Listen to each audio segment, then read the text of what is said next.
COMELEC nagbabala na pananagutin ang mga kandidato na gumagamit ng mga nakaw na kanta o tugtog para sa kanilang campaign jingle. Si Luis Erispe sa sentro ng balita. Nakarinig ka na ba ng campaign jingle na katunog ng mga paborito mong kanta?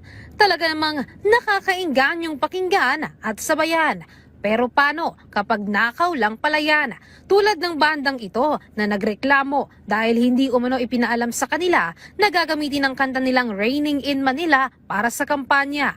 Kaya naman ang Commission on Elections, papanagutin umano ang mga kandidato na magnanakaw ng tugtog o kanta sa mga artists para gamitin na kanilang campaign jingle. Huwag na nakawin ang akda ng iba. Huwag na nakain ang tugtog ng iba o mismong lyrics ng iba. Huwag po natin gagawin yan sapagkat kaawa-awa naman ang mga artistang Pilipino na nagpapakahirap. Pang intellectual property po nila yan. Sabi ng COMELEC, maglalabas sila ng notice para pagpaliwanagin ang mga kandidato. Pero dahil pumirma din sila ng kasunduan sa Intellectual Property of the Philippines o IPOPHIL, agad nilang ipapasa ang matatanggap nilang reklamo sa ahensya at hindi rin lulusot sa kanila ang paliwanag na gawa lang yan ng supporters ng kandidato. Kung ang jingle ay tungkol sa'yo, akuin mo. We will presume na sila ang may akda niyan.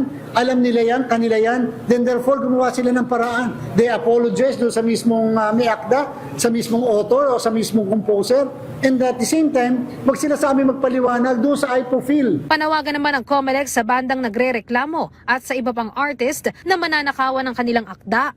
Huwag mag-atubiling lumapit sa opisina ng COMELEC at magsumite ng formal na reklamo. Doon po sa banda na nagrereklamo na ang kanila pong akda ay na gamit, sana po ay mai-complain, maipabato ka agad sa amin yung complaint para po makapag-coordinate kami with IPOPHIL. Sa ngayon, wala pang formal na reklamong nakakarating sa kanilang opisina hinggil dito.